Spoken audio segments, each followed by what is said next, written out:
Welcome to the first RDH landscaping vlog. We've got a pretty interesting job today. I was contacted by a client that wants to surprise her daughter with a brand new turf installation for when the family gets back from a holiday. So today we're just prepping the ground with a rotary hoe that I hired. I got it for 4 hours. It's only 40 square metre lawn, so we should be able to get it done. But it's just going to churn up the soil, fluff it up, make it nice, and then we'll bring in 2 cubic metres of lawn mix soil and then lay the turf all Thursday afternoon.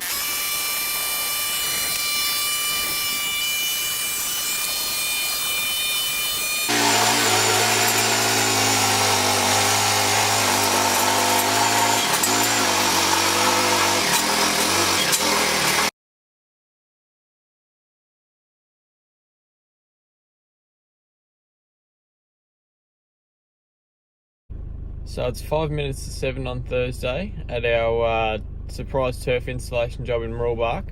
We're just waiting on the truck now from Super Soil for a couple of cubic metres of lawn mix soil. Checking out a few quotes in the car while I wait for the truck to arrive. Spreadsheets, templates.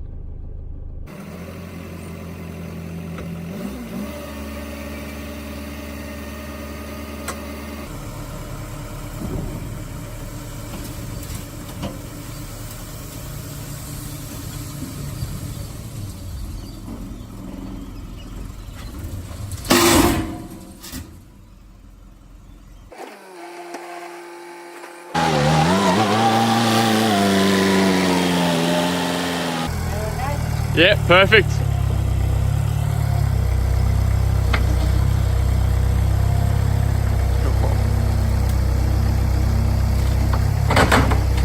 Perfect.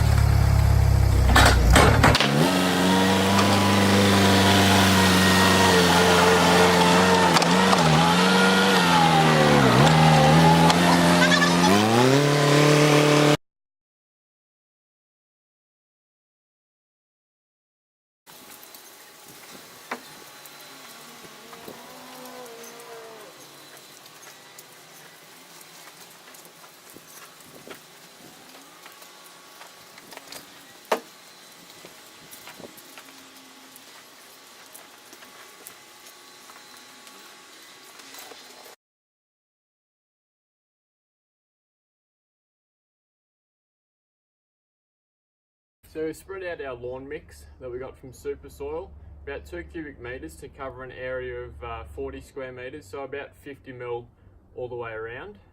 We've spread our starter fertiliser that was supplied by Lawn Solutions. Now we're just laying the first quilts of grass. So you start around the outside and you want to use full sheets around the outside, because when you cut smaller sections, it's far more susceptible to dying and it needs a lot more water to stay alive. So around areas where there's a concrete slab, for example, when the sun heats it up, it holds a lot more heat, which puts the grass closest to it at risk of dying and drying out prematurely. So you want large sheets where it's got its own soil to keep it alive, and you want to keep it really moist. Once we've got it all laid, we'll water it thoroughly, probably spend an hour watering it, and you've got to water it every day for the next 3 to 4 weeks minimum, depending on the weather. But we're just going to lay all the quilts around the outside, then we'll start the infill process. Important to do a couple of things when you're preparing the ground for turf installation. First important thing to do is remove obstructions. So these can be rocks, tree roots like this big one that I just dug up, random pavers, old building materials. Sometimes you'll find bricks, chunks of concrete in your soil.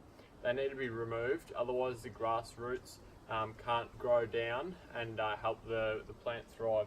The second thing to do is to make sure where you've got gates and doors, they'll be able to swing fully once the grass has been installed and it's grown. So here we had an area that was quite high. There was only a few mil of clearance, and even before we install the turf or touch the ground, it wouldn't have swung open. So we've had to dig down probably 70 mil or so at least, so that we've got enough room, enough depth for a bit of lawn mix, and then the grass on top, plus 10 to 20 mil of growth. so the gate can swing freely when it needs to be open and closed. When you've got a path or a change in surface like this, perhaps it's a driveway, whatever, you want to make sure that the top of your lawn mix level is about 30 mil lower than the top of the path. This allows for the thickness of the grass quilt to sit evenly once you've installed it like this. So butt the quilts right up, not overlapping, but butt them right up. You don't want to stretch it out because then it distresses the grass too much. Just get them nicely touching like that.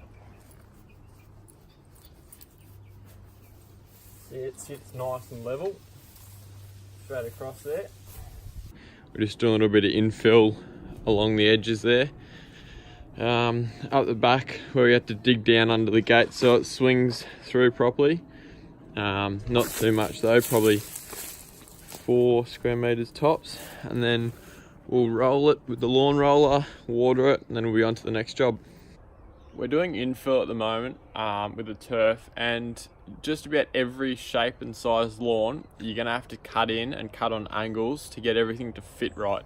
So the beauty of it is you can just use a standard Stanley knife or secateurs to cut your angles, and with a Stanley knife you'll have to cut through it a couple of times, maybe once from the top and once from the underside, but super simple. You get a pretty clean cut. You just got to make sure it's snug fit, and make sure all the roots are in contact with the soil, otherwise they'll dry out. But we'll get it done and show you how it goes.